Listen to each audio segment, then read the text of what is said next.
Good morning. Thank you. I'm Karen Brachmann, and on the heels of that song, Here I Am, Lord. But one of these days, couldn't you just make it a little easier? I will go. Public speaking is probably at the very top of the list of the most stressful things that I could do. But as I thought about that, I think that maybe a close second is coming in those doors this morning and seeing that 3 members of the finance group are here to be the speakers. So we both have a little stress going on. We are here to report the first quarter of the state of the church, if you want to put it that way, for 2019. And I wanted to give you a little bit about where we've been and just dispense some information. Over the past 5 years, we have done some very major projects here at the church. And some of those include replacing the sanctuary roof, a huge drainage project that went on because it was raining and it was coming in. And we had to do a complete change around the building so that we didn't get moisture coming in and disintegrating the walls of the church. We had many diseased and dead trees that needed to be removed, and so a landscaping project was undertaken. And we had front sidewalk replacement, and we had a heating system upgrade and our sanctuary remodel. These projects over the past 5 years have amounted to the sum of around $200,000. And we haven't talked a lot about where that money came from. And when we have, it's been a long time ago. And so I wanted to talk about the funds that we were fortunate to receive from members who came before us. And their estate giving was placed into a savings, otherwise labeled as an endowment fund, that we have been fortunate to have. And we have reserved, the Finance Committee has reserved that fund for major projects. Rainy Day Fund is a good, really good tag for it because it was raining. And we were in trouble. And so we did undertake those projects, and much to the benefit of our building. Where we are in 2019 in compiling a budget is that we on the Finance Committee take the previous year and consider the expenses, and most of those are pretty non-flexible. We've done our very best to keep those to a minimum, to be very, very good stewards of what we receive. The income each year is based on our annual pledge drive, plus our income generated by fundraisers, building use fees, and reimbursement from the Learning Avenues Child Care Center that is in our building. Pledges are confidential between you and the financial secretary. Those are not released to anybody else. That information is just between you and one person. Also, those are available year-round. So I got to put it out there. If you still would like to fill out a card, they're available. And also copies of, copies of the 2019 budget are out on the bulletin board. I think it's purple. I'm not a good one for colors. And so there are the board minutes, and there's an envelope with the 2019 budget if you'd like to take a look at that. Currently, our giving is down, and that is due to a few factors. We have lost through death a lot of our longtime members, and so we're feeling that loss. Our building use is down. We had Martha's Pantry here for 2 years, and they were paying us building use, and that was a very generous amount. And they moved back to their newly remodeled church. so we don't have that coming in anymore. And you've probably been seeing in the newsletter each week how much money is required to keep us in the black and how much we receive. And so if you've seen those, you can't help but see that there is a deficit.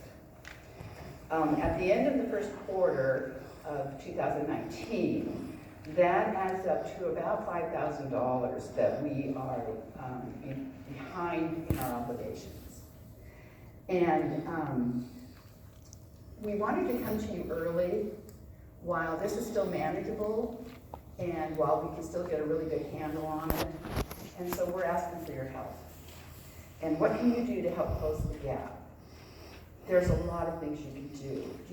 We are appointed, we are volunteers on the finance committee, but we need your ideas. We need your expertise. If you have something that you think would benefit us, please offer that. We are way better together. You all have a lot of good brains, and we like to make use of those. We like to have feedback and communication with you, and we also like a lot of prayers. Lastly, I have to put in one more advertisement for the plant sale Saturday. It's going to be great. The plants are the best. And so thank you so much for all you do. And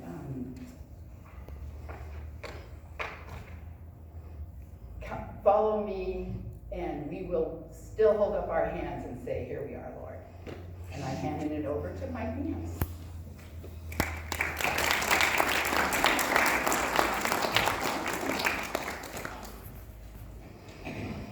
Good morning. Good morning. My name is Michael Niehaus. I am your treasurer. I've been asked to talk a bit this morning about my experiences as treasurer here at Vancouver Heights.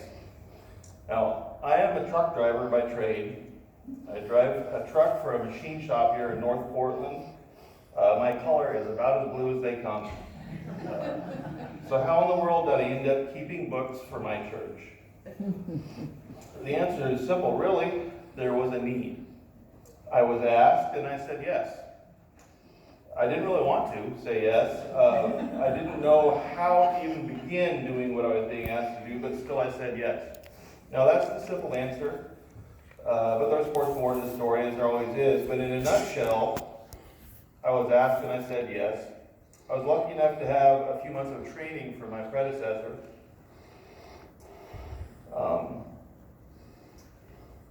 I got a lot of help from our assistant treasurer, Mary Zimmerman, who did the job herself for many years, but a lot of it I just dug in and figured out, and thank God for Google. When Pastor Joan, Karen, Joan, and I sat down to discuss this presentation today, the scripture for today immediately kind of jumped out to me, and I think all of us. Ananias was asked to visit and minister to Saul in the name of Christ. He replied, Lord, you can't be serious. No, not me. Everyone's talking about this guy. He's a bad dude. This is not the job for me. And the Lord said, don't argue, I've picked you. You see, God calls us to do things we never thought we'd do. God has certainly called me to do things I never thought I'd do, and not just keep in the books.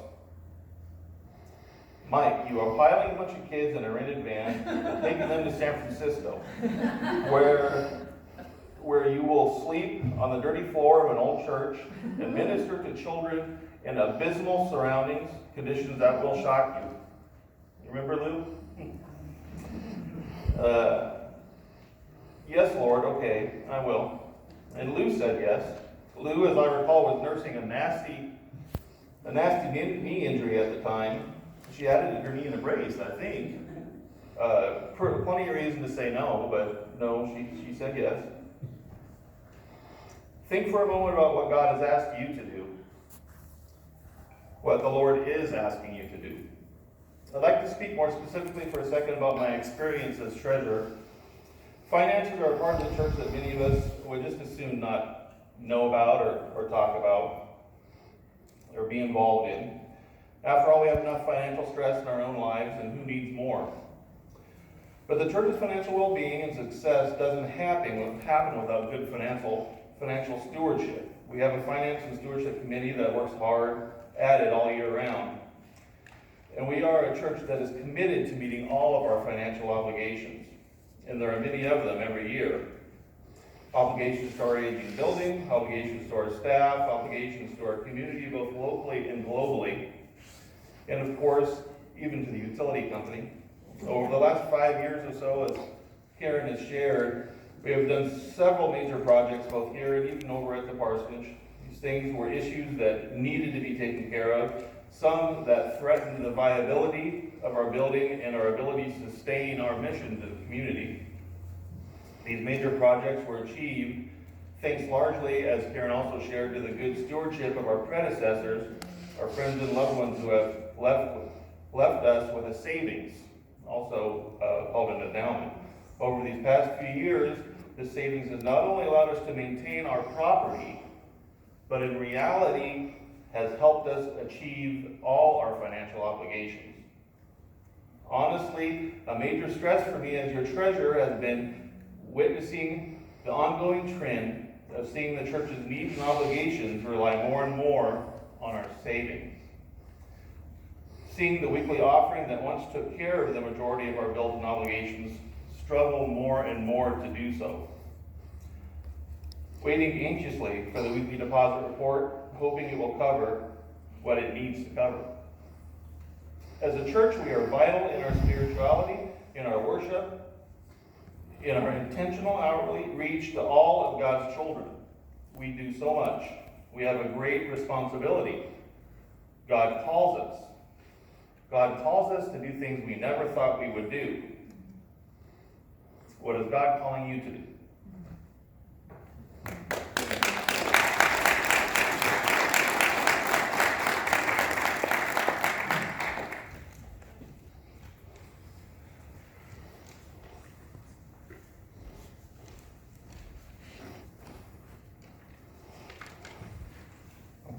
Thanks, Mike and Karen, for sharing what you have this morning. And I think one of the recurring themes among all three of us is, who, me? You want me to do what? We're so lucky to have both Mike and Karen, they have such a high standard of ethics and good stewardship towards our finances, and we can all be very grateful for that.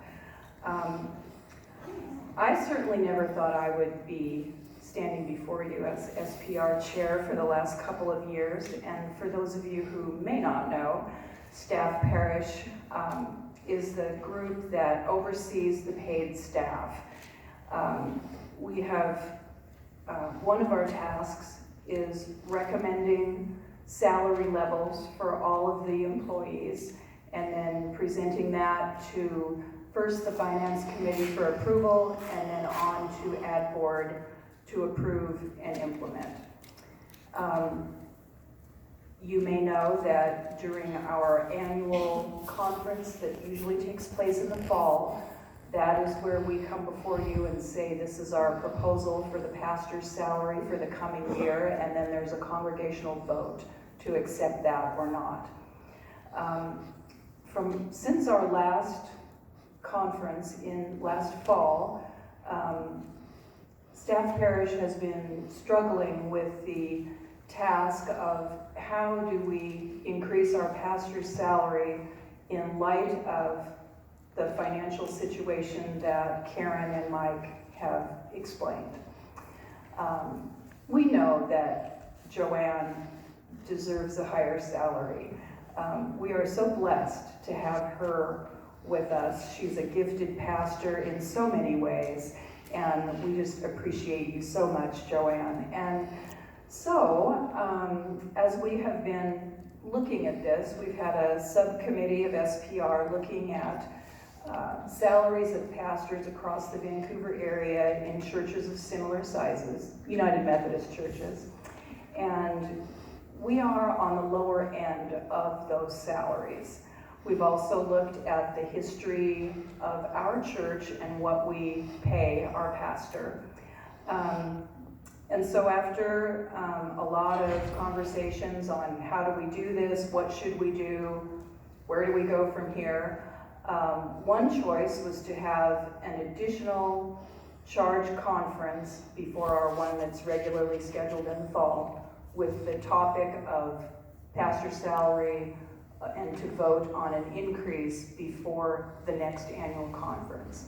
So I'm here to report to you what the staff parish has decided to do moving forward. We met last Sunday, and our proposal is to give Joanne a 6.5% salary raise, which amounts to about $200 a month. That is our goal. We will be voting on that at our annual charge conference in the fall. But we're letting you know ahead of time to know that that's our goal. That's what we want to do for her, and that would be implemented in January of 2020. So we've got some time to work on it. But we're letting you know that this is our plan. And I'll be presenting that to Finance on Tuesday and to Ad Board as well. So once we had talked about that, then the next question, of course, is, well, how in the world do we do it? And so, you know, those are things we'll be figuring out over the next few months. But the first step is to kind of let you know where we are and what we're doing. And also keep in mind that in addition to Joanne's salary, we have some other paid staff that we're very, very fortunate to have. We've been able to give them some small increases over the last year or so, but the reality is if we want to keep good people, we have to be able to pay them. So I am asking you for your prayers and your support going forward. If you've made a pledge and it's not up to date, you might want to think about that. I'm not here really to appeal for money. We're here to educate you and to let you know, because we don't always know about these things. We don't always know the money that's needed to pay our folks and then the building expenses as well. So thank you for listening to all of us this morning, and thank you all for all that you do for this church. May the Lord bless you.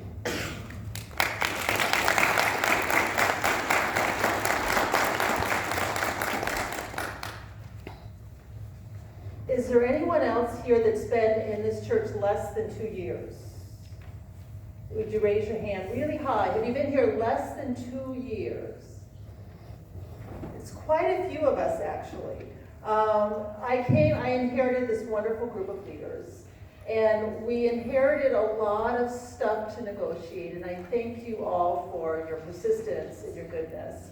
And we want to move forward together. We're watching a lot of growth in attendance. We're watching a lot of growth in energy. And as you heard, we wanted just to share where we are. And so let's have a prayer. Our vows as new members are prayers first and presence. And I want to thank you all for showing up each and every week, because that adds everything to the scenario. Prayers, presence, gifts, service, which is what we have talked about all along this day, and witness. Who should be here that's not? I would think that would help us a whole lot, right? Let's open those doors wide and let's bring them in. Gracious Lord, help us as we follow your Spirit as best we are able, as we are known as a church that welcomes all people. Lord, have we welcomed sufficiently? I pray that our arms are always open wide to receive your blessings, and those blessings come in many forms. May we know them in Jesus' precious and holy name. Amen.